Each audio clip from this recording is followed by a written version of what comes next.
Hola, bienvenidos al tema de embolia pulmonar aguda y vamos a referirnos entonces a aquella oclusión total o parcial de la circulación pulmonar que es ocasionada por un coágulo sanguíneo que proviene de la circulación venosa sistémica, incluidas las cavidades derechas, excluyendo así otras causas de embolia como la embolia aérea, la grasa, la embolia de líquido amniótico, la embolia séptica, la embolia tumoral, la embolia de cemento o los cuerpos extraños. Para este tema, probablemente las tres guías más importantes son la guía de la Sociedad Europea del 2019. Posteriormente, la CEPAR, Sociedad Española, publicó su guía en el 2022 y a CHEST, el ACCSP, hizo una actualización de la terapia antitrombótica, una segunda actualización también en el 2022. Así que estas probablemente son las tres guías más importantes con relación al tema. ¿Y por qué es importante en embolia pulmonar aguda seguir una guía de manejo? Este es un estudio muy interesante porque analizó los datos de más de 2.000 pacientes, de ellos con embolia pulmonar aguda, de ellos 408, el 19% que no recibieron un manejo según la guía establecida, y en aquellos pacientes que carecieron de este manejo, lo que el estudio mostró es que tuvieron un mayor riesgo de mortalidad por todas las causas, mortalidad relacionada con la embolía pulmonar, eh, de tromboembolismo recurrente y sangrado mayor. De tal forma que seguir una guía de práctica clínica, pues definitivamente de por sí es una estrategia que disminuye el riesgo de mortalidad, recurrencia y de sangrado mayor en el paciente con embolía aguda. Vamos a entrar primero a algunos apartes de lo que hablan las guías acerca de los síntomas, la radiografía, el electro y los gases arteriales en el paciente con embolia pulmonar aguda. Con relación a los síntomas, pues ustedes ven aquí una lista de tal vez los síntomas más frecuentes en embolia pulmonar aguda, pero también cómo estos síntomas de forma independiente son insuficientes para poder definir o diferenciar otros casos con síntomas similares de no embolia pulmonar aguda. Así que por sí solos probablemente los síntomas no son útiles y por lo tanto se recomienda de alguna forma utilizar una regla de predicción clínica para establecer la probabilidad de embolia pulmonar desde el punto de vista clínico. No obstante, quiero mencionar este estudio colombiano publicado en el 2008, 251 pacientes de 4 hospitales colombianos, el estudio EMEPCO, que mostró cómo el síntoma más frecuente es la disnea en 9 de cada 10 pacientes, junto con taquipnea, taquicardia y dolor torácico. La tos interesante en 4 de cada 10 pacientes y en 2 de cada 10 pacientes la presencia de cianosis. Fiebre, hipotensión y síncope se presentó en el 14% de los pacientes en esta población colombiana. Y al respecto, tal vez uno de las formas de presentación más interesantes en el sentido de que nos podría indicar una información adicional es precisamente el síncope. Y al respecto, pues hay dos metaanálisis que ya habíamos revisado previamente que nos hablan en general de una prevalencia entre 3 al 17%, es decir, más o menos un 15% de prevalencia de síncope en los pacientes con TEP, pero también nos habla cómo la presencia del síncope se relaciona con mayor riesgo de inestabilidad hemodinámica, mayor mortalidad, ya sea mortalidad temprana o mortalidad relacionada con la embolía pulmonar a los 30 días. Es así como, si bien el síncope no constituye por sí mismo un criterio de inestabilidad hemodinámica, sí debería hacernos pensar que ese paciente tiene mayor riesgo a lo largo del seguimiento de inestabilidad hemodinámica y por lo tanto podría ser un grupo de pacientes que debería de alguna forma ser vigilado para precisamente tratar de establecer si se presenta o no esta inestabilidad hemodinámica. Otro campo que se ha venido describiendo importante con el síncope en embolía pulmonar es su relación con sangrado. Y a este respecto, el grupo uno nos va a contar los resultados del estudio RIETE, que ustedes saben es el registro más grande de embolía pulmonar con más de 100.000 pacientes, que de alguna forma nos informa cómo podría ser la relación entre la presencia de síncope y sangrado en el paciente con embolia pulmonar. Con relación al electro, pues en general los hallazgos son inespecíficos cambios en las ondas T y ST y ST con taquicardia hasta en un 40%, y por supuesto el patrón de sobrecarga del ventrículo derecho pues de alguna forma es muy frecuente o se ha venido describiendo en el paciente con embolia pulmonar. Ts invertidas en B1 o B4, QR en B1, bloqueo incompleto de rama derecha, y en el 5% de los pacientes el patrón de S1, Q3, T3. A este respecto es importante también resaltar que un metaanálisis reciente señala cómo el electrocardiograma puede también, algunos de sus hallazgos, ser predictores de mortalidad intrahospitalaria, específicamente el S1Q3T3, el bloqueo completo de rama derecha, la inversión de la onda T, la desviación del eje a la derecha y la presencia de fibrilación auricular. La presencia de dos o más de estos hallazgos podrían ser factores adicionales que nos permitirían establecer un mayor riesgo de muerte en el paciente con embolia pulmonar. Y un análisis reciente, un estudio reciente, un análisis del RIETE en más de 600 pacientes, 10% de ellos pacientes con alto riesgo, es decir, inestabilidad hemodinámica, mostró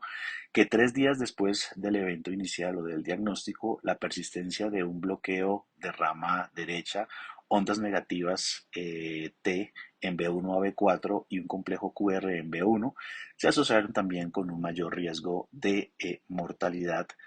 por todas las causas. Así que si bien el electrocardiograma, su principal utilidad probablemente está para establecer diagnósticos diferenciales, pues desde el punto de vista de establecer pronóstico podría ser útil, y esto pues se ha mostrado en estos dos estudios. Ahora bien, algo interesante que nos puede contar el grupo 2 es, con frecuencia se describe la persistencia o la presencia de fibrilación auricular en el paciente con embolia pulmonar. Este estudio o este metaanálisis básicamente resume la evidencia hasta este momento y pues nos permitirá conocer qué tan importante es o no, qué tan frecuente y qué tan importante es o no la presencia de esta arritmia en el paciente con embolia pulmonar. Con relación a la biografía, pues en general tiene algún hallazgo, pero estos son inespecíficos. En un estudio, tal vez el más grande, que involucró más de 2.000 pacientes con embolia pulmonar, el hallazgo más importante fue aumento de la silueta cardíaca. El segundo hallazgo fue radiografía normal en el 24% de los casos, derrame pleural en el 23% de los casos, hemidiafragma elevado en el 20% de los casos, y como ustedes ven, atelectasias en un 18% de los casos. Ahora bien, saben ustedes que se describen tres signos que en general pueden ser específicos para esta patología. El signo de Westermarck, que es un área focal de oligoemia. La joroba de Hampton, que nos habla de una opacidad con vértice en el ilio y base en el aspecto lateral del pulmón, y el signo de Pala, que habla de una arteria pulmonar derecha descendente de forma prominente. En esta radiografía, como ustedes ven, se ven estos tres signos: Westermarck, la joroba de Hampton y el signo de Pala, y pues se asocia a un defecto de llenamiento en la arteria eh, para el segmento basal posterior del lóbulo inferior derecho. Así que si bien estos signos pues son específicos, pues definitivamente siempre va a ser necesario la confirmación por un método objetivo como el angiotac. Con relación a los gases arteriales, pues en general se describe la presencia de hipoxemia en la gran mayoría de los casos, pero hasta 4 de cada 10 pacientes pueden tener saturación normal e incluso una diferencia alveolo arterial hasta en el 32% de los casos, y en general el paciente con embolia pulmonar tiene por lo general hipocapnia, que es una de las cosas que son bastante características. Con relación a la estratificación del riesgo en embolia pulmonar, que tal vez es el corazón de prácticamente todas las guías de embolia pulmonar, la guía básicamente recomienda una estratificación inicial de la embolía pulmonar en el que se ha sospechado, con base en la presencia de inestabilidad hemodinámica. Es decir, lo primero es establecer si el paciente que tenemos al frente tiene una inestabilidad hemodinámica. Y es que desde Virchow en 1846 ya era claro que la interrupción de la circulación pulmonar paraliza primariamente el corazón más que la respiración. Y es así como los marcadores de riesgo de muerte en embolía pulmonar, pues definitivamente están relacionados con el corazón, es decir, una dilatación del ventrículo derecho, un aumento de los péptidos natriuréticos, reflejo de la sobrecarga de la pared del ventrículo derecho, un aumento en la frecuencia cardíaca por activación neurohormonal, el aumento de la troponina por isquemia del ventrículo derecho, los hallazgos electrocardiográficos por disminución de la contractilidad, la presencia de un TAPSE disminuido también por lo mismo, y asimismo la presencia de hipoxemia o hipotensión, pues van a estar relacionados con una alteración en la perfusión coronaria del ventrículo derecho y una disminución de la oxigenación de ese ventrículo.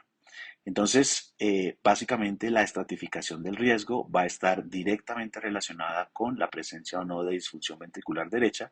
pero también con la presencia de hipotensión arterial. Y como se muestra en esta gráfica, a partir de que se presenta este hallazgo de hipotensión arterial, pues el riesgo de mortalidad se dispara de 30% o más. De tal forma que este probablemente es la primera aproximación a establecer o estratificar el riesgo, teniendo en cuenta el gran riesgo de mortalidad que implica tener esta hipotensión arterial. Así es que podríamos de alguna forma estratificar a los pacientes con embolía pulmonar según la mortalidad intrahospitalaria y a 30 días en dos grandes grupos. Aquellos con alto riesgo, que se caracteriza por inestabilidad hemodinámica, con una mortalidad mayor del 30%, y aquellos sin esta característica, que serían los pacientes con riesgo bajo y riesgo intermedio. Específicamente hablando del riesgo alto, la guía nos propone criterios para inestabilidad hemodinámica, el paro cardiorrespiratorio, el shock obstructivo, caracterizado por una presión arterial sistólica menor de 90 milímetros de mercurio o la necesidad de vasopresores para alcanzar una tensión arterial por encima de esta cifra, y asociado a hipoperfusión sistémica con afección de órganos, ya sea cualquiera de los que se mencionan acá, o aumento de la concentración sérica de lactato. Asimismo, otro criterio adicional de inestabilidad hemodinámica es la hipotensión persistente, caracterizada por una tensión arterial sistólica menor de 90 o la caída de la tensión arterial sistólica por encima de 40 milímetros, que dura más de 15 minutos y que no está causada por arritmia de nueva aparición, hipovolemia o sepsis. Es interesante ver que en estos criterios pues no aparece nada con relación a la obstrucción vascular, y es con frecuencia muchas veces que se describe como esos embolismos o esos embolías agudas de en silla de montar pueden ser o se caracterizan, o los radiólogos nos informan, como unas embolías pulmonares masivas. Entonces, el grupo 3 nos va a contar de alguna forma desde este punto de vista qué implicaría, qué frecuencia tiene y qué implicaría tener desde el punto de vista clínico y pronóstico una embolía pulmonar en silla de montar, que muchas veces es leída con los radiólogos como embolía pulmonar masiva. Entonces, esta embolía pulmonar de alto riesgo tiene una prevalencia baja del 5%, pero una mortalidad alta que supera el 30%. Y en estos casos, pues es menester confirmar rápidamente el diagnóstico y, en la medida de lo posible, iniciar un tratamiento de reperfusión primaria. Y uno de los cambios más importantes de la guía de la Sociedad Europea es precisamente la recomendación de incorporar el manejo de estos pacientes en un grupo multidisciplinario, de manera que el paciente, ya sea de riesgo alto o de riesgo intermedio, pues sea manejado en concordancia con esta recomendación. Este grupo denominado PERT, ustedes ven acá que ya existe en el mundo un consorcio internacional de PERT o de grupos PERT. Ustedes en esta dirección pueden encontrar eh, eh, esa información. Este grupo PERT básicamente está constituido por varios especialistas como cirugía vascular, cardiología, radiología intervencionista, hemato, urgenciólogos, cirugía cardiovascular, cardiólogos intervencionistas, neumología, cirujano vascular, y básicamente lo que se propone es que tenga una capacidad para evaluar rápidamente los pacientes con embolía pulmonar aguda y alto riesgo o riesgo intermedio, de manera que mediante una discusión multidisciplinaria se generen el abordaje del paciente y las terapias ya sean médicas, quirúrgicas o endovasculares, y esto con el fin pues de que el paciente tenga un desenlace mucho mejor. Para nadie es un secreto que, por lo menos en neumología, los pacientes que se manejan de forma multidisciplinaria, específicamente fibrosis quística, asma, EPOC, fibrosis pulmonar, pues tienen un mejor desenlace. La idea es implementar esta forma de tratamiento específicamente en un escenario de una enfermedad con una presentación aguda como la embolía pulmonar. De tal forma que eh, el grupo, una vez instaurado, se activa, ya sea generalmente desde urgencias o desde el piso con una llamada por uno de sus miembros, y pues se hace una reunión que en general es de características virtuales donde se revisan la clínica del paciente, los biomarcadores, el angiotac, y el ecocardiograma, y pues en una discusión multidisciplinaria se recomienda cuál es la mejor estrategia de tratamiento. ¿Cuáles son los desenlaces que se modifican con este grupo? Pues en general hay varios estudios, ha habido varios estudios desde su primera reporte, y pues en general la reconsulta a los 30 días e incluso la supervivencia pues son desenlaces que por lo menos en este estudio de 2020 se reportan como que se reducen, y también en este estudio otros desenlaces como menor uso de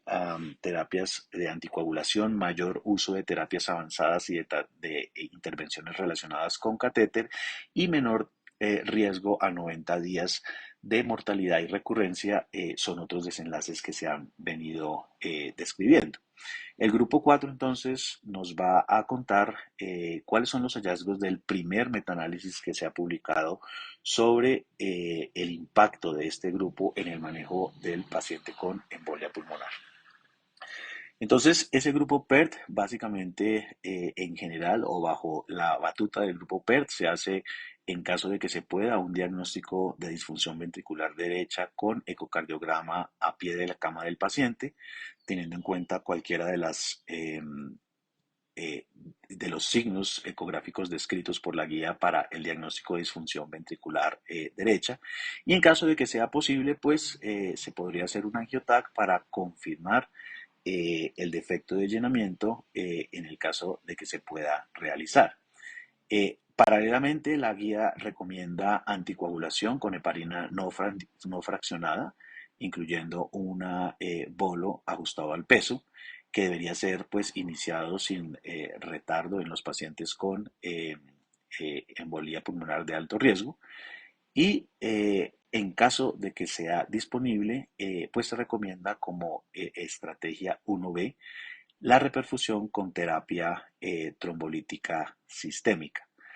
¿Cuáles son los desenlaces que se buscan con esta terapia? Pues primero acá está la tabla que muestra los trombolíticos aprobados por la FDA, RTPA, streptosinasa y urosinasa. Y en general, pues lo que se ha visto es que la administración de estos trombolíticos reduce la obstrucción pulmonar, la presión de la arteria pulmonar y la resistencia vascular pulmonar, y la dilatación en el ecocardiograma en las primeras 36 horas, siendo su beneficio mayor en las primeras 48 horas desde la aparición de los síntomas, pero con una ventana descrita entre 6 a 14 días. Tal vez el primer metaanálisis que evaluó los estudios que juntaron los pacientes con embolía pulmonar de alto riesgo, más de 2.000 pacientes en 15 estudios, mostró cómo la trombolisis reducía la mortalidad de la intensificación del tratamiento en un 66%, la mortalidad relacionada con el TEP en un 70%, la recurrencia de embolía pulmonar en un 50%, por supuesto, con un mayor riesgo de hemorragia mayor y de hemorragia mortal o intracraneana, y teniendo en cuenta que podría ser ineficaz hasta en 1 de cada 10 pacientes en las que se administraba. ¿Cuál sería la recomendación para estratificar el riesgo de sangrado en un paciente en el que se considera que puede beneficiarse de terapia trombolítica teniendo en cuenta una embolía pulmonar de alto riesgo con inestabilidad hemodinámica. Pues en general el primer paso probablemente es una lista de chequeo en donde se van a ver qué contraindicaciones, ya sea absolutas o relativas, existen y por supuesto, en presencia de contraindicaciones absolutas, pues en general la recomendación es no trombolizar y utilizar otra estrategia, digamos, alternativa. Ahora bien, es importante precisar que se han venido desarrollando reglas de predicción eh, para tratar de estratificar el riesgo de sangrado en estos pacientes. Y tal vez una de las que primero se desarrolló es precisamente el puntaje VAX, que se desarrolló, se derivó y se validó a partir del registro Riete y que como ustedes ven incluye cuatro variables: el sangrado mayor previo, la edad mayor de 75 años, la presencia de cáncer y la presencia de síncope. Un paciente con tres o más puntos tendría un alto riesgo y como ustedes ven, tanto en la cohorte de derivación como la de validación,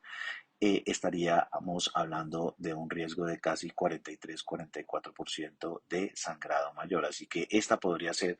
una estrategia adicional en aquel paciente que no tiene una contraindicación absoluta relativa, como para tratar de estratificar su riesgo de sangrado con la terapia trombolítica. En caso de que la trombolisis no pueda ser usada o falle, pues en general hay otras alternativas. Estaría, por ejemplo, el uso de una dosis reducida de trombolisis o estrategias de intervencionismo en las que se aplica trombolisis por catéter o se disrupte el trombo por medios mecánicos, o estaría también la embolectomía quirúrgica o circulación como de soporte como el ECMO. Y en general, pues la recomendación de la guía con un grado de evidencia 1C en segunda instancia tras la trombolisis, pues sería la embolectomía pulmonar quirúrgica en caso de que trombolisis esté contraindicada o falle. Seguidamente, en caso de no tener disponibilidad, pues la guía recomienda el tratamiento dirigido a través de catéter por vía percutánea. También en los casos en los que la trombolisis esté contraindicada o haya fallado. Y a este respecto, pues como ustedes ven acá en la tabla, se muestran intervenciones en los que se puede usar trombolisis local, pero también en los que no se pueden o no necesitan trombolisis local, siendo tal vez las más frecuentes la trombectomía reolítica, donde básicamente se destruye el trombo, pero también tenemos la trombectomía rotacional, donde con un asa rotacional se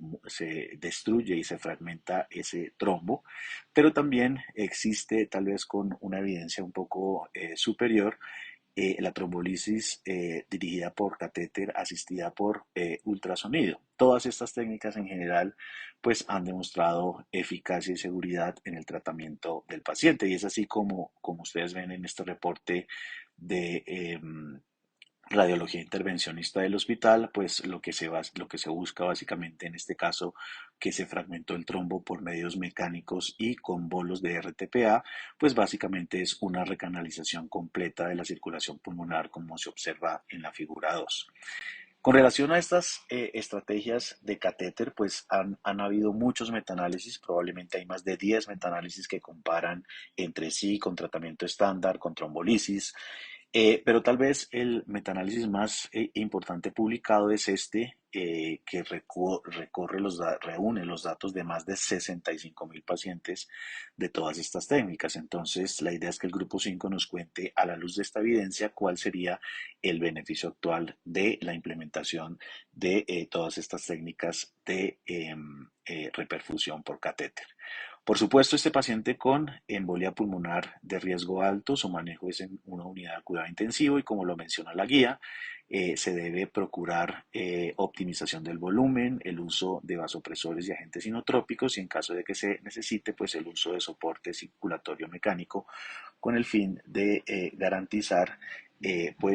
una menor mortalidad en el paciente. Una vez pasamos entonces al tema del paciente que tiene un riesgo no alto, pues básicamente la guía nos habla de que en este paciente deberíamos seguir una estrategia o escoger una estrategia de probabilidad clínica para estratificar la probabilidad de embolia pulmonar en ese paciente. Y en general la guía recomienda el uso de criterios validados y se recomienda una estrategia basada en probabilidad clínica, ya sea por la Gestalt o realmente más recomendado por una regla de predicción clínica validada. Y a este respecto probablemente dos son las reglas de predicción clínica que en general se recomiendan de entrada. El PERC, que fue desarrollado en Europa, y tal vez la que siempre se ha recomendado desde sus inicios, pues la regla de predicción clínica de Wells. La pregunta sería, ¿cuál usar entre las dos? Y pues en general la respuesta lo da la guía española. Ustedes ven que ambas reglas de predicción clínica realmente comparten al menos cuatro de sus variables, pero en general, como lo señala la guía española, no se recomienda usar la regla PERC de forma aislada, teniendo en cuenta que la evidencia de su derivación fue una evidencia de baja calidad y la prevalencia en general del grupo de control fue baja. Entonces, en este orden de ideas, o por lo menos en la guía de los españoles, no se recomienda usar el PERC antes que el Wells y pues en principio esa sería probablemente una recomendación a acatar. La siguiente pregunta sería, en comparación de Wells y Ginebra, que son las dos vías tal vez más desarrolladas, ¿cuál podría ser mejor? Y bueno, un metaanálisis publicado en el 2016 que evaluó 11 estudios y que revisó la sensibilidad, la especificidad y el área bajo la curva de ambas reglas de predicción, mostró que si bien las dos áreas bajo la curva no se sobrelaparon, indicando que el puntaje de Wells era más exacto que Ginebra para predecir la presencia de embolía pulmonar en aquellos pacientes en los que se aplicaba. Por lo tanto, este metaanálisis parece indicar que en general Wells podría ser un poco mejor que Ginebra para este aspecto. El otro aspecto que definitivamente trata la guía es el uso del dímero D y básicamente recomienda un análisis de alta sensibilidad, específicamente con ELISA, y pues inicialmente se recomendaba un punto de corte de 500 microgramos por litro, teniendo en cuenta su LR negativo bajo. De tal manera que en este orden de ideas, si tenemos una probabilidad preprueba baja, por ejemplo, alrededor de un 10%, con un LR negativo de un 0.05, pues la probabilidad post prueba estaría inferior al 0,5%. Teniendo en cuenta esto, pues podríamos descartar el diagnóstico de la enfermedad en aquellos pacientes con probabilidad preprueba baja. No obstante, el dímero D tiene un problema y es que a medida que aumenta la edad, como ustedes ven acá, la probabilidad de encontrar pacientes con dímero D menor de 500 es menor. Y en aquellos pacientes, por ejemplo, de más de 80 años, pues miren acá, la probabilidad es bastante baja. Y esto pues ha redundado en que en estos pacientes pues se pidan angiotacs que probablemente pueden ser innecesarios. Entonces, en ese orden de ideas, el concepto evolucionó a que ese dímero D debe ser ajustado por la edad y en personas mayores de 50 años se recomienda la edad multiplicada por 10. Con este ajuste de ajustado a la edad, el LR negativo del dímero D se mantiene y incluso en pacientes, por ejemplo, en este caso, de 75 años, con un dímero D menor de 750, teniendo en cuenta ese LR negativo, pues con una probabilidad preprueba baja, pues se puede incluso seguir descartando el diagnóstico de la enfermedad. Ahora bien, esta ajuste por la edad, pues básicamente hizo que se pudiera excluir el diagnóstico de embolía pulmonar aguda de un 6 hasta un 30% de los pacientes sin falso negativo adicional, de tal forma que en general si se quiere usar el dímero D, la recomendación es utilizarlo ajustado a la edad. Posteriormente, se ha venido desarrollando otras reglas de predicción clínica, como esta que ven ustedes acá, el algoritmo GEARS, que básicamente eh, emplea tres ítems clínicos del Wells: la presencia de signos clínicos de trombosis venosa profunda, la hemoptisis y embolía pulmonar como el diagnóstico más probable. Y dependiendo de si existe alguno de estos puntos clínicos, en el caso de existir cero, se propone un valor del dímero D ajustado a la probabilidad clínica menor o más de 1000, y en el caso de existir alguno de estos ítems menor o más de 500. Teniendo en cuenta esto, pues lo que se propone es evitar la realización de angiotax, y utilizando este algoritmo GEARS, en el estudio inicial se evitó la realización de angiotax al 48% de los pacientes incluidos, en comparación con 34% si se hubiera utilizado Wells y un umbral fijo de dímero de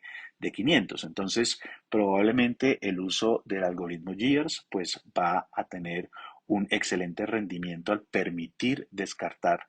la embolía pulmonar con seguridad, pero va a evitar el uso de más angiotax en comparación de Wells y un umbral fijo de dímero de 500. Ventajas adicionales es que se puede usar en pacientes embarazadas, y cuando se aplicó este algoritmo GEARS con un dímero de ajustado a la edad, pues no se vio mayor beneficio. Luego no habría que ajustar el dímero de según la edad cuando vamos a usar GEARS. Otro desarrollo posterior es el dímero D graduado, que básicamente es una regla de predicción clínica que se denomina PGET, y básicamente es en aquellos pacientes que tienen probabilidad clínica baja según la escala Wells, tomar un valor de dímero D de 1000, y en aquellos que tienen una probabilidad clínica moderada, tomar un valor de 500. Entonces, de nuevo, lo que se busca es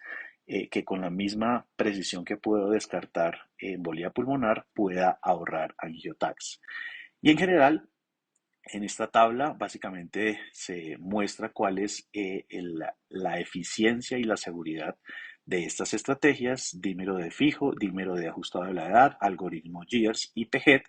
Y en general, pues los datos muestran que en general la mejor relación entre seguridad y eficiencia, pues definitivamente en este momento estaría en el algoritmo GEARS. A PG todavía le falta una validación posterior, y probablemente hasta que esto no esté, pues en general podría no ser recomendado definitivamente como una primera estrategia como si el GEARS. ¿En qué momento iniciar la anticoagulación en embolía pulmonar aguda? Pues la guía recomienda el inicio sin retardo en aquellos pacientes con una probabilidad de clínica intermedia o alta, mientras se realiza el diagnóstico, y básicamente esto es debido a los datos de este estudio publicado en el 2010, 400 pacientes con embolía pulmonar, y básicamente el estudio mostró que aquellos pacientes que recibieron heparina en el servicio de urgencias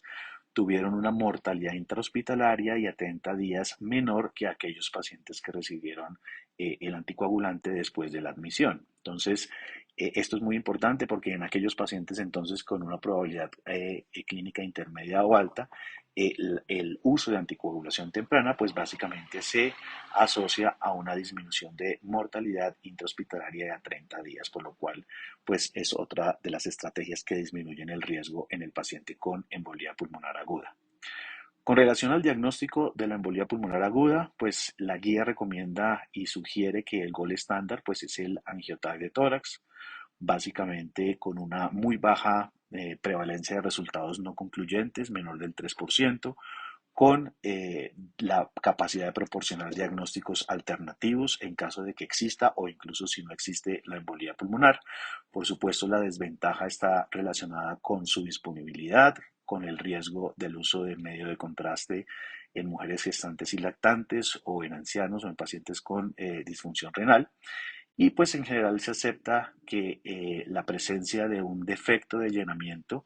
ya sea con cualquiera de estos signos, como el signo de polo de menta, como el signo de la carrilera, que en general forman ángulos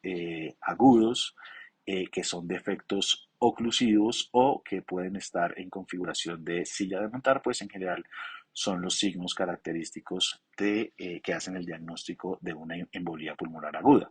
Ahora bien, es muy importante tener en cuenta que el angioTAC no solo nos sirve para diagnosticar la enfermedad,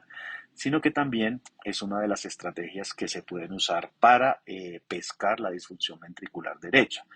Y esto básicamente dado por varios signos, como ustedes ven acá, la relación entre ventrículo derecho y ventrículo izquierdo, el, septo interventricular desplazado, el reflujo de contraste en la vena cava inferior o la carga trombótica, realmente siendo de todos estos signos la razón entre el ventrículo derecho y el ventrículo izquierdo superior a 1, realmente el signo más importante para pescar disfunción ventricular derecha, mientras que los otros signos en general, ni solos ni combinados, parecen predecir mortalidad por todas las causas. Entonces, esto es muy importante porque además del diagnóstico de la enfermedad, pues en la lectura del angioTAC nos deberían de alguna forma reportar esta relación entre ventrículo derecho y ventrículo izquierdo, porque en general una relación por encima de 1 habla de disfunción ventricular derecha y de un aumento de mortalidad por todas las causas y por embolía pulmonar. La otra estrategia, por supuesto, para hacer el diagnóstico es la mamografía de ventilación-perfusión, que prácticamente no tiene contraindicaciones, nos permite hacer el diagnóstico de embolía pulmonar aguda, pero también de crónica, y esto independientemente de la probabilidad preprueba y probablemente pues sus principales desventajas es la disponibilidad y bueno, un resultado negativo pues probablemente no nos daría una explicación adicional de los síntomas del paciente. Entonces, en estos casos, pues en general el angioTAC es la estrategia gold estándar, pero la pregunta sería, en aquellos pacientes con una probabilidad clínica alta y que tienen un angioTAC negativo, ¿vale la pena hacer un estudio adicional o es suficiente el angioTAC para descartar la enfermedad? La guía básicamente señala que tomados en conjunto, los datos disponibles indican que un angioTAC negativa es un criterio adecuado para excluir la enfermedad en pacientes con probabilidad clínica baja o intermedia, pero que existe controversia respecto a si los pacientes con una angioTAC negativa y probabilidad clínica alta deben someterse a pruebas adicionales. Y de pronto algo que nos puede ayudar a responder esta controversia, pues es los resultados de este metaanálisis que fue publicado en el 2018. Es un metaanálisis de 22 estudios que mostró cómo en aquellos pacientes con una probabilidad mayor del 40%, que claramente es una probabilidad clínica alta, hasta 8% de ellos tenían la enfermedad, de tal forma que el metaanálisis concluye que en aquellos pacientes con una probabilidad clínica alta, el angioTAC podría ser insuficiente para descartar el diagnóstico de la enfermedad y que por lo tanto podría ser recomendable hacer una imagen adicional, ya sea una gamografía de ventilación-perfusión o un Doppler venoso de miembros inferiores. Cualquiera de las dos estrategias negativas disminuiría la probabilidad a un nivel lo suficientemente importante para descartar la enfermedad. Una vez se ha diagnosticado la enfermedad, el siguiente paso, por supuesto, es la estratificación del riesgo. Ya hemos hablado que estamos en un grupo de pacientes que no tienen inestabilidad hemodinámica, por lo tanto, es necesario estratificar el riesgo. ¿Por qué es importante esto? Bueno, este estudio, también publicado en el 2018, más de 2.000 pacientes con embolía pulmonar, mostró que en aquellos pacientes que se hacía una evaluación sistemática del riesgo, pues tenían desenlaces mejores que en aquellos que no. Y básicamente la mortalidad global ajustada, tanto en todos los pacientes como en los pacientes con cáncer, fue mayor en aquellos pacientes en quienes no se hacía una evaluación del riesgo de mortalidad según las recomendaciones de la guía. Entonces, otra estrategia adicional que disminuye el riesgo, por lo tanto, debería ser aplicada en todos los pacientes. Entonces, entramos aquí al grupo de pacientes con riesgo intermedio, es decir, aquellos pacientes que tienen un riesgo que puede estar cercano al riesgo alto, pero también cercano al riesgo bajo. y son aquellos pacientes con en general un riesgo de mortalidad en promedio del 15% que se van a identificar por la presencia de PESI y de un PESI positivo y disfunción ventricular derecha. En este grupo de pacientes también la guía recomienda de alguna forma que el grupo PERT pueda estar interviniendo en el cuidado de estos pacientes, especialmente en aquellos pacientes con un riesgo intermedio alto. Y para clasificación de este riesgo, pues básicamente la guía propone el uso de el PESI, la escala PESI, y el uso o la presencia de disfunción ventricular derecha y un biomarcador de isquemia como lo es la troponina.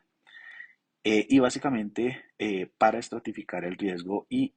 pescar a aquellos pacientes que tienen un riesgo intermedio alto o un riesgo intermedio bajo. Entonces, el primer paso, por supuesto, es el uso del PESI, que es una regla de predicción con estas variables que ustedes ven acá, con una versión simplificada que se ha establecido tan buena como su versión original. Y en el caso de que el PESI completo sea clase 3, 4 o 5 o el PESI simplificado sea positivo o igual a un punto o más, pues básicamente estaríamos hablando de un paciente de riesgo intermedio. ¿En qué caso entonces identificamos al paciente con riesgo intermedio alto? El paciente con riesgo intermedio alto sería aquel con un PESI positivo, pero a la vez con disfunción ventricular derecha y una troponina positiva. ¿De dónde vino o de dónde se originó este grupo de pacientes? Estos pacientes se derivaron del estudio PEITO, un estudio publicado en el 2014, más de 1.000 pacientes con embolía pulmonar, y estos pacientes eran pacientes que tenían disfunción ventricular derecha, ya sea confirmada por ecocardiograma, angiotac o ambos, y tenían elevado un biomarcador, específicamente la troponina. Además, si vamos a la tabla 1, eran pacientes que al calcularles pues, el PESI simplificado tenían un PESI simplificado de alto riesgo, específicamente por la hipoxemia, y estos pacientes fueron asignados de forma aleatoria a recibir tenecteplase o placebo con el fin de a los 7 días evaluar mortalidad por todas las causas y descompensación hemodinámica y por supuesto riesgo de sangrado. El estudio en general fue un estudio considerado negativo, a pesar de que su desenlace primario fue menor en frecuencia en el grupo de tenecteplase. Este resultado fue más que todo impulsado por descompensación hemodinámica y como ustedes ven acá, no por mortalidad. Y esto en el contexto de una frecuencia mayor de sangrado extracraneano en el grupo de tenecteplase, pero también una frecuencia mucho mayor de sangrado intracraneano, por lo que junto con resultados negativos a lo largo de los 3 años de seguimiento con relación a mortalidad, mortalidad por todas las causas, síndrome post-PE, variables ecográficas y diagnóstico de embolía pulmonar crónica, pues básicamente hacen que esta estrategia no sea recomendada en ese grupo de pacientes, es decir, pacientes con PESI positivo, disfunción ventricular y biomarcador positivo. No obstante, sí se vio en este estudio que 5% de los pacientes tenían descompensación hemodinámica y esta descompensación hemodinámica se presentaba más o menos en los primeros 3 días. Entonces, en estos pacientes es probablemente donde una reperfusión secundaria sí va a ser eficaz y el riesgo de sangrado va a ser, si bien cierto, alto, no va a ser superior al riesgo de disminución de mortalidad dada por esa reperfusión. De tal forma que lo que se recomienda, y esto digamos a partir de una guía publicada por la Sociedad Europea de Cardiología de Circulación Pulmonar y Función Ventricular Derecha, que en estos pacientes hemodinámicamente estables con riesgo intermedio alto de mortalidad,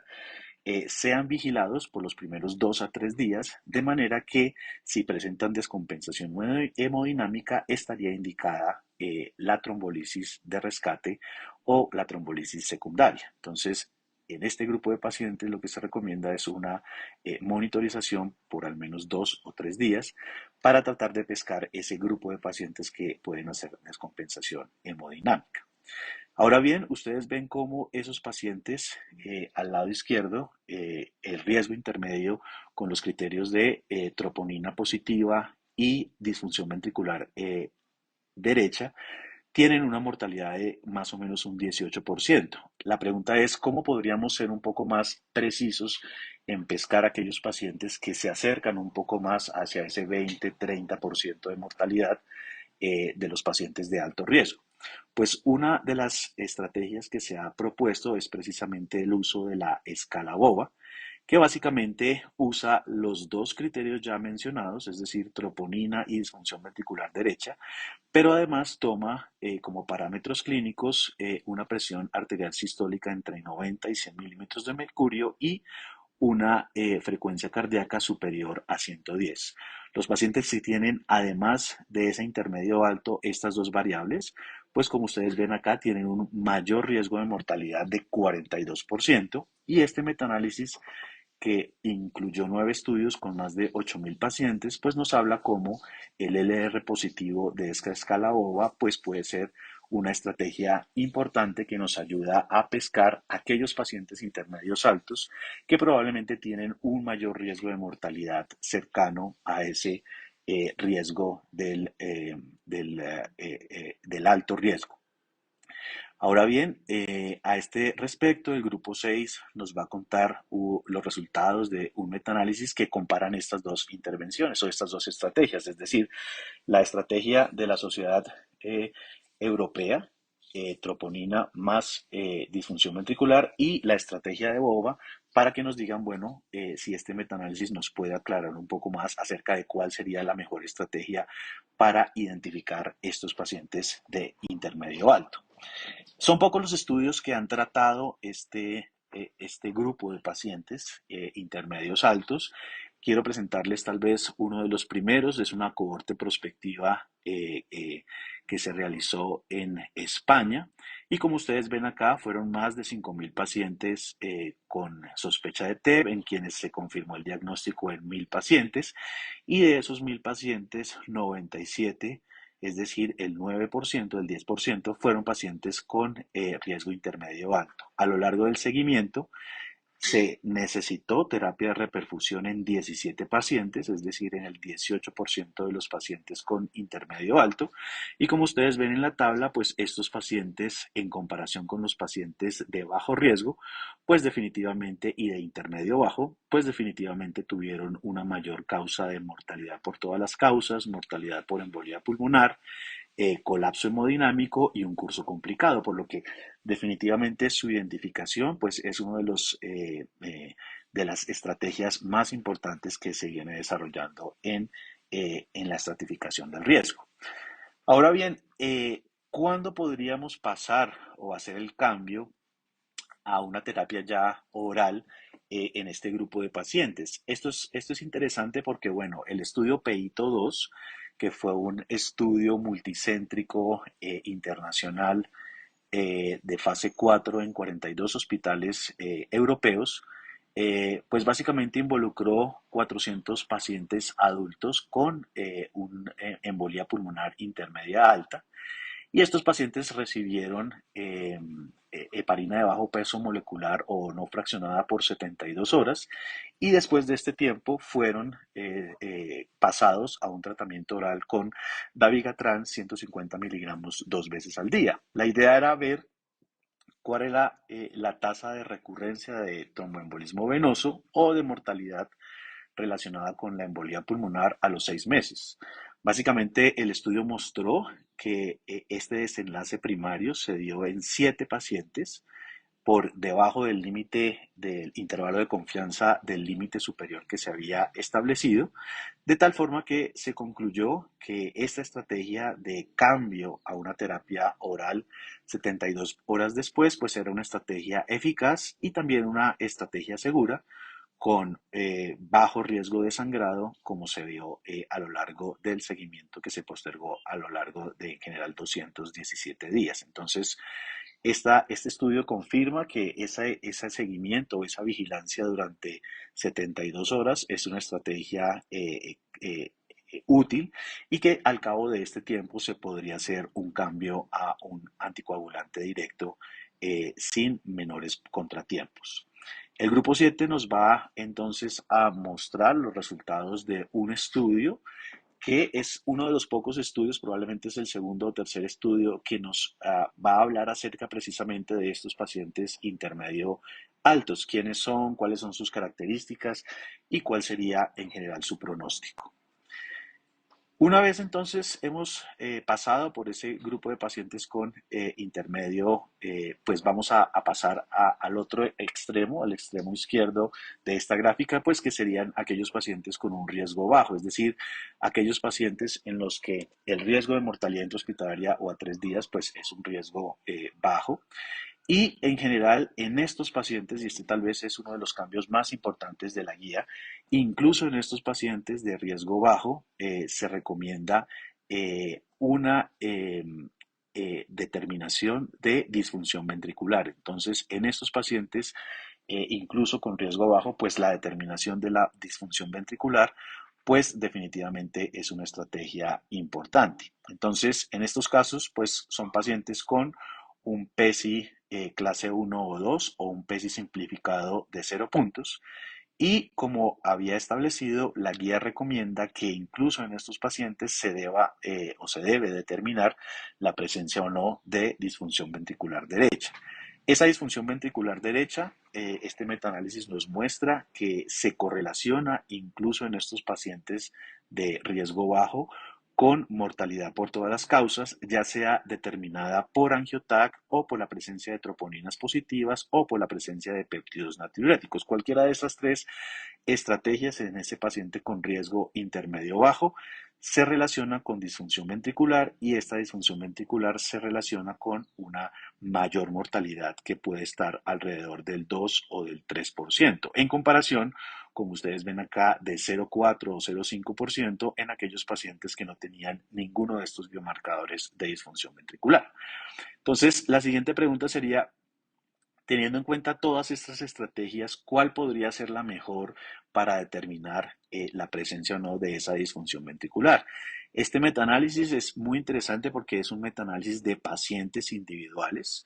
que básicamente analiza los datos de 5.000 pacientes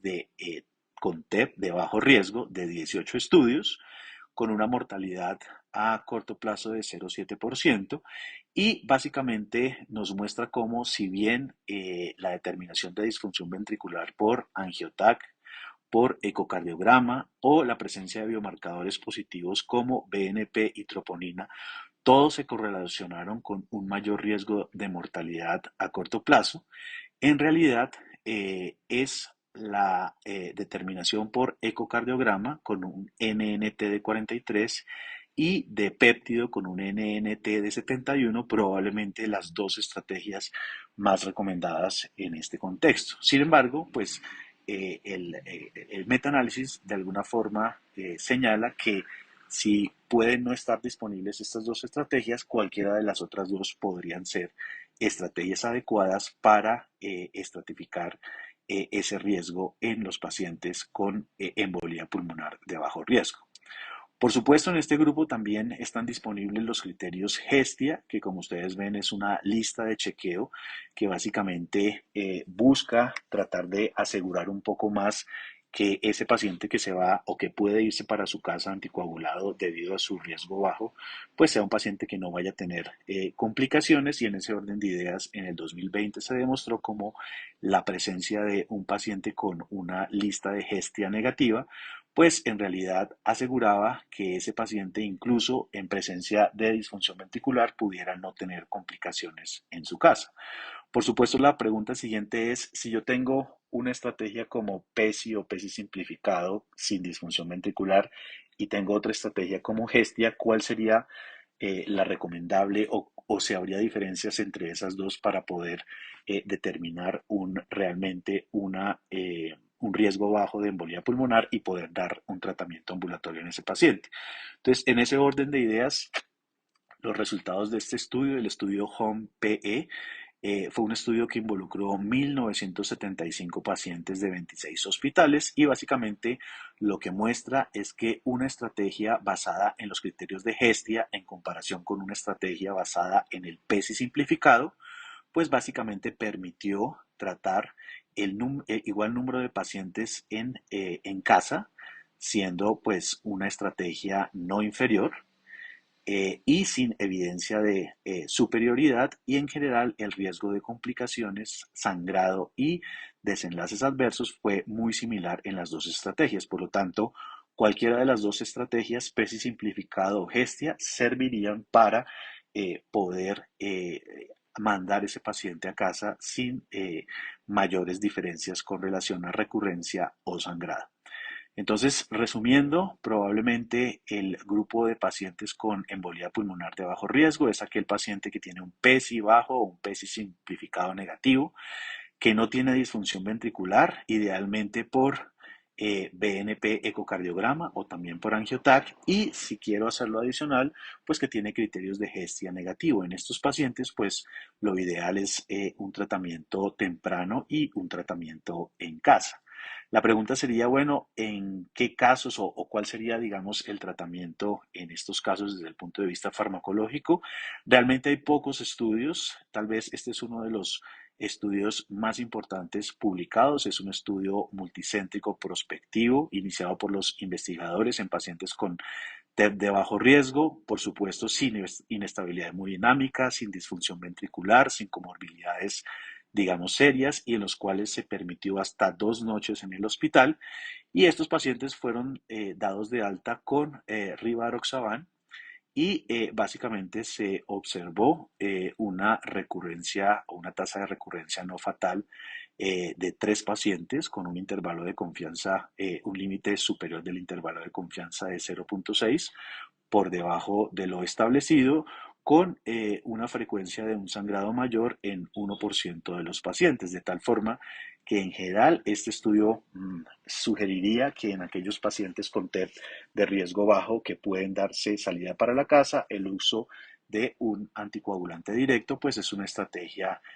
segura y eficaz. En ese sentido,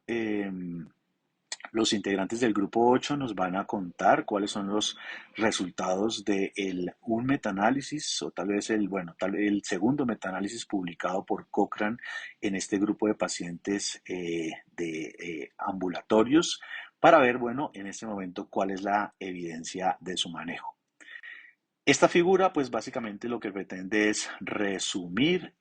la estratificación del riesgo en aquellos pacientes con riesgo alto, en aquellos pacientes que no tienen al riesgo alto, que son clasificados como bajo riesgo, y en aquellos pacientes de alguna forma que son identificados como riesgo intermedio. Muy importante es que en todas las etapas la presencia de control del paciente por una clínica de anticoagulación, pues definitivamente es una estrategia recomendable. Con relación al tratamiento de la enfermedad, pues se recomienda eh, en el momento de usar anticoagulación oral, pues la primera estrategia, pues como lo pone la guía con una recomendación 1A, es la estrategia de un anticoagulante directo, ya sea apixaban, dabigatran, edoxaban o rivaroxaban, de preferencia en comparación a la warfarina. La guía, por supuesto, trae aquellas estrategias o aquellas heparinas de bajo peso molecular aprobadas, y, por supuesto, señala pues cómo cada uno de estos medicamentos, apixaban, dabigatran, edoxaban y rivaroxaban, pues tienen unas características particulares con relación a su vida media, eliminación renal, interacción con medicamentos concomitantes o condiciones en las que no se recomienda su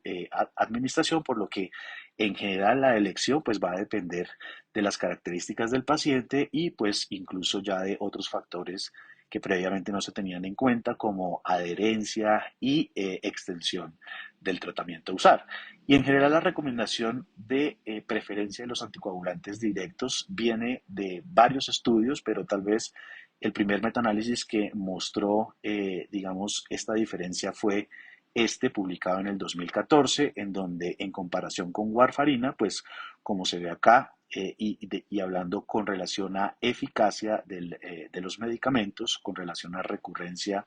de enfermedad tromboembólica, pues no había una diferencia estadísticamente significativa en comparación con warfarina, pero cuando se habla en comparación de sangrado y específicamente sangrado mayor, pues sí había una reducción de alrededor del 40% de sangrado de los anticoagulantes directos en comparación con warfarina. Entonces,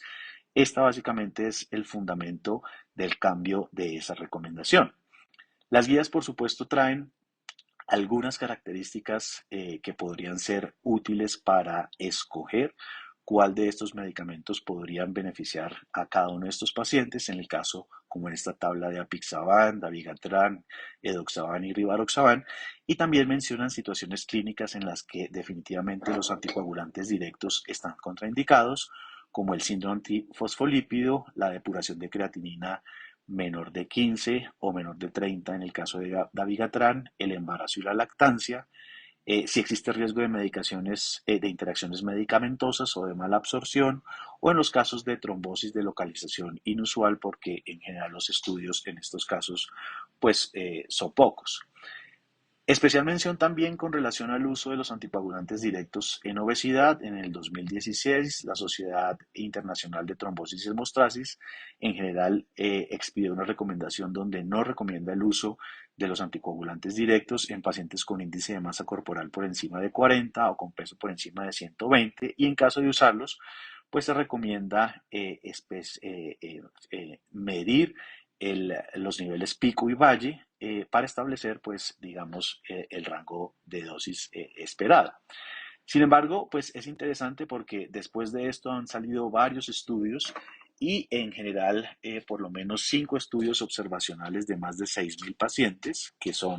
resumidos en este metaanálisis publicado en el 2021, que básicamente muestran que en general en este grupo de pacientes en pacientes con obesidad mórbida y en comparación con warfarina, pues no se vio diferencia con relación a recurrencia de enfermedad tromboembólica venosa con relación a sangrado, por lo que en general en esta población, pues el metaanálisis concluye que podría no haber diferencias en cuanto a eficacia, pero tampoco en comparación a sangrado mayor. Por supuesto, estos son estudios observacionales y pues se necesitan estudios adicionales específicamente aleatorios, ojalá de no inferioridad, para establecer si realmente son una población segura. Por supuesto, en caso de uso se recomienda bajo la vigilancia de una clínica de anticoagulación. Otro aspecto que ha venido cambiando es el uso o no de anticoagulación en aquellos pacientes con embolia pulmonar subsegmentaria. Entonces, el grupo 9 nos va a contar los resultados de un estudio publicado recientemente que podría cambiar nuestra aproximación a este grupo de pacientes con embolia pulmonar subsegmentaria y su necesidad o no de anticoagulación. Otro tema, por supuesto, importante es el cáncer. Y en general, pues las guías recomiendan el uso de heparinas de bajo peso molecular o de anticoagulantes directos para el tratamiento de pacientes con embolia pulmonar asociada al cáncer, pero claramente, y por lo menos así lo hace en esta guía española, se aclara cómo se han publicado 4 ensayos clínicos que han comparado dalteparina con alguno de los anticoagulantes directos, y pues con dalteparina se observó un aumento significativo de recurrencias de enfermedad tromboembólica y una disminución de los sangrados no mayores clínicamente relevantes, muy especialmente asociado a tumores gastrointestinales, sin diferencias estadísticamente significativas con relación a sangrado mayor. De tal forma que, como lo muestra esta gráfica y es tomada de la guía española, en un paciente con cáncer activo y embolía pulmonar aguda, si el paciente presenta unas plaquetas normales, no tiene un alto riesgo de sangrado, ya sea por tumores gastrointestinales, genitourinarios o metástasis cerebrales, no tiene riesgo de interacción con medicamentos el paciente prefiere su uso, pues estaría indicado como primera opción el uso de anticoagulantes directos, y si alguno de estos factores es positivo, pues se debería considerar el uso de heparinas de bajo peso molecular. Y esto en general es confirmado en este metaanálisis publicado en enero del 2021, 18 artículos, 4 estudios aleatorios y 14 estudios retrospectivos y más de 7.000 pacientes que muestran cómo con relación a recurrencia de enfermedad tromboembólica, los anticoagulantes directos tienen una menor tasa en comparación con heparina de bajo peso molecular, sin diferencia importante con relación a sangrado mayor, pero sí con relación a sangrado no mayor clínicamente relevante, es decir, aquel sangrado que requiere intervención médica, hospitalización, interrupción temporal o interrupción o retardo en la dosis de la anticoagulación sin tener un criterio de sangrado mayor. En ese orden de ideas, el grupo 10 nos va a mostrar los resultados de un metaanálisis adicional que básicamente compara a warfarina, anticoagulantes directos y heparina de bajo peso molecular para ver si, digamos, con estas comparaciones tendríamos una información adicional en este tema. Con relación a la duración de la anticoagulación, pues lo que se propone básicamente es que en el tratamiento inicial se reduzca la mortalidad y las recurrencias tempranas, pero después en el tratamiento a largo plazo durante los primeros 3 meses, pues lo que se busca es resolución completa del cuadro agudo y reducir las recurrencias y en el tratamiento extendido, es decir, aquel que se prolonga por más de los 3 meses o incluso es indefinido, básicamente lo que se busca es reducir el riesgo de recurrencia en pacientes de alto riesgo. En general, lo que se ha establecido es que el tratamiento mínimo para todos los pacientes es de 3 meses y esto se deriva de los datos de este estudio publicado en el 2011 que siguió más de 2.900 hombres y mujeres con un primer episodio de embolía pulmonar en quienes se les había dado varias tratamiento por varios intervalos de tiempo, 1 a 1,5 meses, 3 meses, 6 meses o 12 o 27 meses. Y como se muestra en la figura, aquellos pacientes que recibieron 1 o 1,5 meses, el riesgo de recurrencia fue muchísimo mayor que en aquellos pacientes que recibieron 3 meses o más. Así que este estudio muestra que en general prácticamente todos los pacientes con un primer episodio de embolía pulmonar deben recibir mínimo 3 meses de anticoagulación. Y en ese momento, entonces, a los 3 meses, pues lo que la guía recomienda es preguntarse si vale la pena detener el tratamiento o continuar el tratamiento. Y en general ya viene una aproximación bastante personalizada en donde la duración de la anticoagulación va a depender, por supuesto, de la preferencia del paciente, pero también de al menos dos factores adicionales. El riesgo de recurrencia, que tiene que ver con ese factor precipitante, y el riesgo de sangrado. Al respecto del riesgo de recurrencia, la guía pues nos habla de que hay factores de riesgo que podrían considerarse como de bajo riesgo, es decir, con un riesgo de recurrencia menos del 3% por año, como por ejemplo aquellas pacientes que tuvieron un evento asociado a cirugía con anestesia de más de 30 minutos o por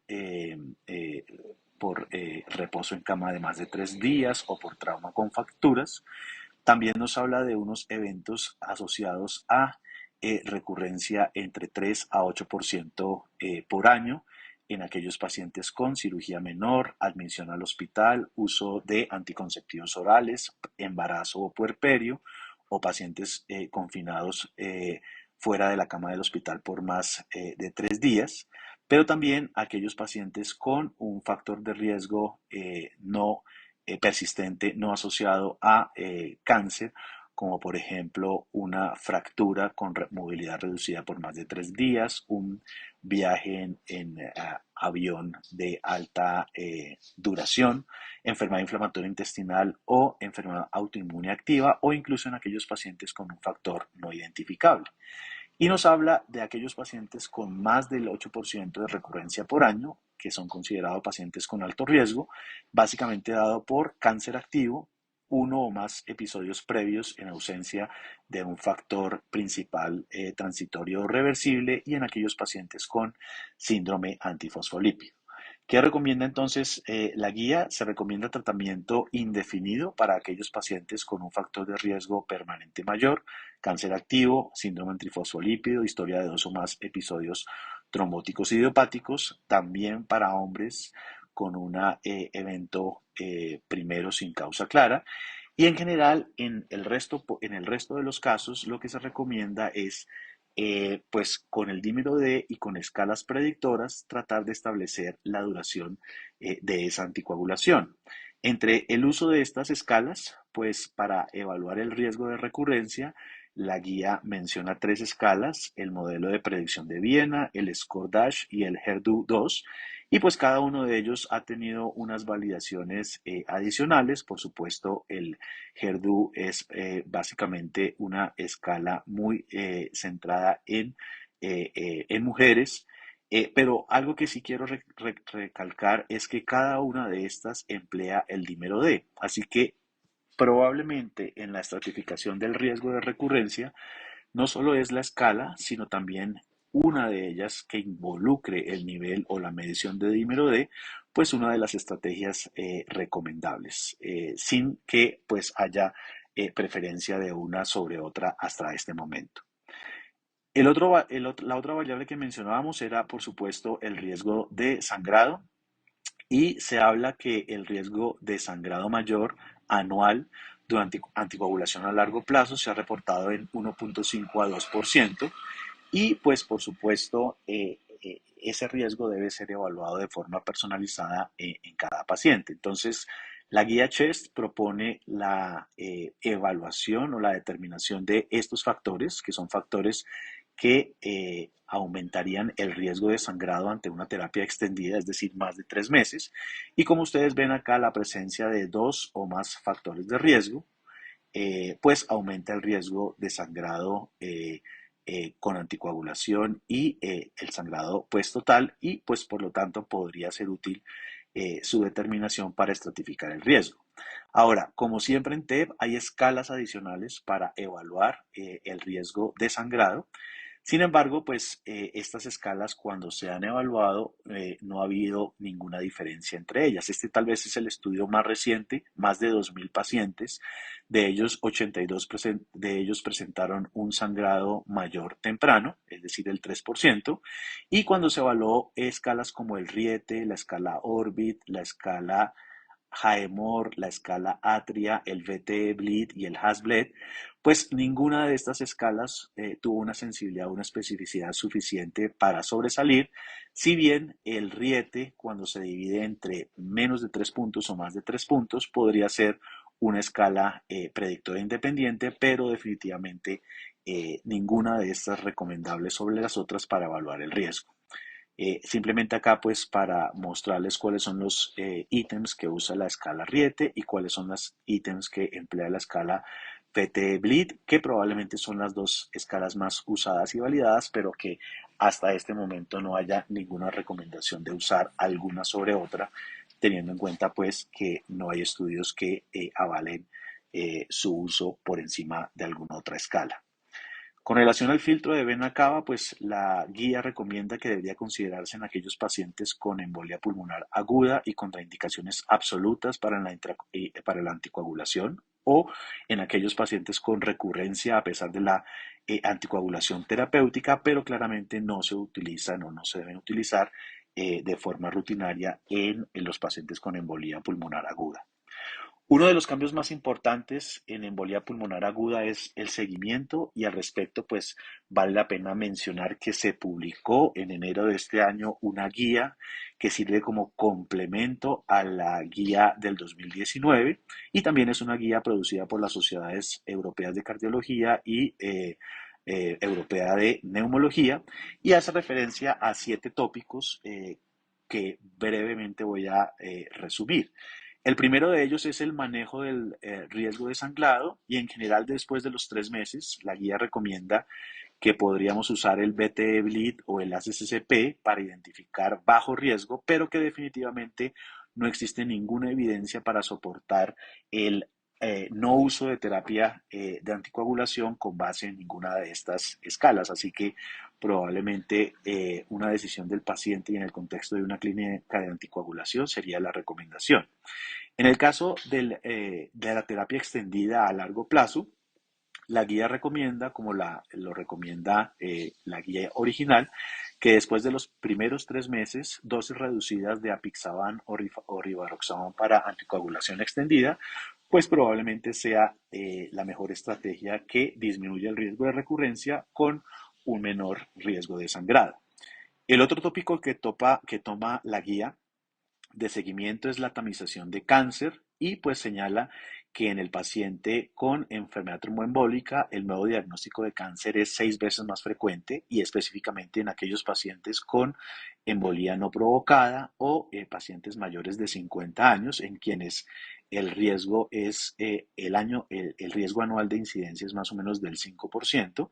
y este riesgo disminuye a lo largo de los 2 primeros años. Entonces, teniendo en cuenta esto, pues lo que propone la guía es una tamización limitada de cáncer en pacientes con embolía pulmonar no provocada para detectar cáncer en un estadio temprano. Y esto teniendo en cuenta que los estudios que han evaluado una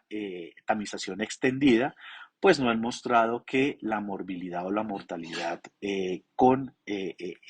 esta estrategia se reduzca. Entonces, teniendo en cuenta esto, pues la recomendación es una tamización limitada de cáncer, que por supuesto incluye la historia clínica, los factores de riesgo, un examen básico de sangre, uroanálisis, si ya se hizo el angiotac, por supuesto el angiotac, y pues básicamente mamografía, citología y antígeno de próstata según, digamos, las recomendaciones locales. Algo interesante y es que en estos pacientes en los que se ha diagnosticado embolía pulmonar, en el seguimiento se debe sospechar la presencia de cáncer en 3 grupos de pacientes. En aquellos pacientes que hayan tenido una historia reciente de curación del cáncer, es decir, en los primeros 5 años, si en este momento, en este tiempo desarrollaron un evento tromboembólico, en ellos se debe sospechar con mayor probabilidad la presencia de cáncer o en aquellos pacientes que tienen una recurrencia o progresión temprana después del inicio de la terapia de anticoagulación, o en aquellos pacientes que tienen un sangrado relacionado con la anticoagulación después del inicio del tratamiento, particularmente un sangrado gastrointestinal o la presencia de hematuria. Entonces, la guía aclara que en estos 3 grupos de pacientes el umbral para sospechar el cáncer debería ser bastante bajo y en estos pacientes sí podría estar recomendado una tamización un poco más extensa. Con relación a la trombofilia hereditaria, la guía señala que solo se debe, digamos, testear en aquellos pacientes en los que el resultado modifique ya sea el manejo del paciente en términos de tipo, dosis o duración de la terapia, o el consejo sobre contraceptivos orales o medidas profilácticas durante el embarazo para las mujeres o para las parientes de las mujeres en primer grado. Entonces, la guía básicamente señala que 7 de 16 miembros del panel básicamente consideraron prueba de trombofilia en aquellos pacientes jóvenes, menores de 50 años, con una embolía pulmonar no provocada y en aquellos en los que los modelos de riesgo sugerían una recurrencia, un bajo riesgo de recurrencia, que en opinión de los panelistas, la presencia de trombofilia hereditaria puede soportar la decisión en favor de una anticoagulación definitiva. Con relación a la trombofilia adquirida, pues básicamente el síndrome trifosfolípido puede estar relacionado en hasta 9% de los casos de embolía pulmonar no provocada. La guía recomienda testear en pacientes en casos de primer episodio de trombosis arterial o venosa en aquellos pacientes con trombosis de sitios inusuales, en aquellos pacientes con complicaciones del embarazo como aborto recurrente o preeclampsia, eclampsia, en aquellos pacientes con enfermedad autoinmune, en pacientes menores de 50 años o en pacientes con un PTT prolongado no explicado. Recomienda hacerlo durante los primeros 4 a 6 semanas del diagnóstico de la embolía pulmonar, de manera que no haya interferencia con el tratamiento anticoagulante y por supuesto recomienda que el tratamiento no sea con anticoagulantes directos, teniendo en cuenta que probablemente son inferiores al uso de warfarina. Con relación al tratamiento de la embolia pulmonar en mujeres, la guía recomienda que los contraceptivos hormonales pueden ser continuados durante el tratamiento anticoagulante, ya sea para prevenir el embarazo o mitigar el riesgo de sangrado uterino anormal, teniendo en cuenta que la evidencia sugiere que en pacientes con embolia pulmonar asociada a anticonceptivos orales eh, o anticonceptivos progestágenos durante la anticoagulación, el riesgo de embolía pulmonar no se incrementa. En el caso de un sangrado uterino anormal, este desafortunadamente es prevalente y debería ser tamizado de forma activa. Y en aquellas mujeres que tienen sangrado uterino anormal en tratamiento de anticoagulación, pues la guía menciona algunas estrategias de manera que incluso puede no ser necesario la suspensión del tratamiento anticoagulante. Con relación a la duración de la anticoagulación después de embolía pulmonar asociado a anticonceptivos, pues la guía propone una duración limitada de la anticoagulación más que un tratamiento indefinido. Una vez que la anticoncepción se descontinúa, particularmente si el riesgo de sangrado es alto y o no hay factores asociados para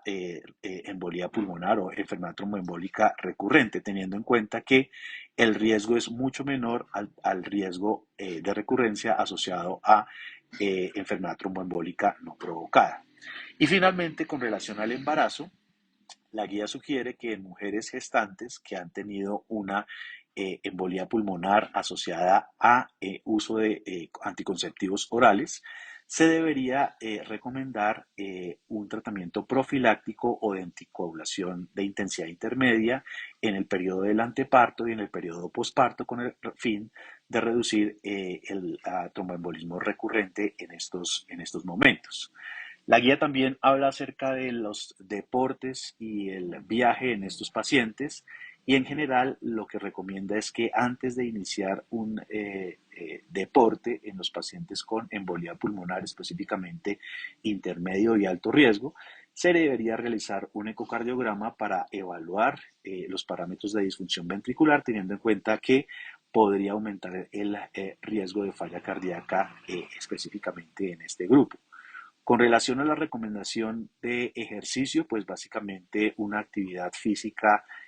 adecuada según las recomendaciones de las guías europeas, en general un ejercicio de intensidad moderada por semana o vigoroso por semana, según las recomendaciones vigentes. Y en el caso de los viajes, en general la mayoría de los panelistas recomendaron que aquellos pacientes que habían tenido una embolía pulmonar previa asociada a un viaje o que habían tenido una embolía pulmonar previa. 12 de los 16 panelistas recomendarían un anticoagulante directo como tromboprofilaxis y la mayor parte de ellos iniciarían esta tromboprofilaxis en el mismo día del vuelo y lo postergarían hasta 2 o 4 horas posterior al vuelo. Y esto todo con el fin de reducir el riesgo de embolía pulmonar recurrente. Con relación a factores de riesgo cardiovascular, pues se sabe que la enfermedad tromboembólica es un factor de riesgo cardiovascular, por lo que la guía básicamente señala que en el primer año después de la enfermedad tromboembólica, en aquellos pacientes obesos, en aquellos pacientes con embolía pulmonar y en aquellos pacientes con enfermedad tromboembólica no provocada, es donde más se ve este riesgo. Y lo que recomienda pues es el uso de puntajes y calculadoras de riesgo validadas. Este riesgo debería calcularse inicialmente en la control de rutina de 3 meses y en aquellos pacientes que tienen factores de riesgo cardiovasculares isquémicos establecidos, probablemente se recomienda la duración de la anticoagulación en dosis completa, tanto como esté indicado, y no disminuir la dosis para un tratamiento de anticoagulación extendida. Finalmente, con relación al síndrome post-PE, pues básicamente se define como aquel persistencia de disnea o aparición de disnea, ejercicio, intolerancia al ejercicio o una alteración del estado mental o funcional que se presenta 3 meses después de una adecuada anticoagulación y que no puede ser explicada por comorbilidades. Esta es una entidad que se viene describiendo cada vez más en los pacientes con embolía pulmonar, presente hasta en un 50% de los pacientes y asociada hasta en un 25 a 50% de los pacientes con resolución incompleta de los trombos. No obstante, el espectro más temido y por supuesto más grave, que es la hipertensión tromboembólica crónica, se presenta solo en 2 a 3% de los pacientes con TEP y hasta en 5% de los pacientes con disnea persistente, por lo que en general de rutina no se recomienda en pacientes asintomáticos una tamización de esta entidad. En aquellos pacientes que sí presentan disnea, intolerancia al ejercicio después de 3 meses de anticoagulación, pues básicamente lo que la guía recomienda es tratar de establecer si esto se debe o no primariamente a hipertensión tromboembólica crónica, básicamente el uso de ecocardiograma y una imagen, en este caso una gamografía, ventilación, perfusión, si son positivas, por supuesto, nos harían el diagnóstico y esto debería encargarse un centro experto en el manejo de estos pacientes, pero en el caso de que esto se descarte, pues hablaríamos ya de las otras causas del síndrome post-PE y en este caso podríamos hablar ya de varios síndromes como el síndrome post-PE de alteración funcional o la enfermedad tromboembólica sin hipertensión pulmonar y pues cada uno de ellos en general tiene un tratamiento diferencial. Lo interesante es que teniendo en cuenta pues que no hay hipertensión pulmonar, en estos pacientes el uso de rehabilitación pulmonar podría ser una estrategia importante y el grupo 11 nos va entonces a contar los resultados del primer estudio aleatorio en este grupo de pacientes con síndrome post-PE sin tromboembolismo pulmonar crónico e hipertensión para, bueno, entender cuáles podrían ser los beneficios de esta estrategia. Muchas gracias por su atención y en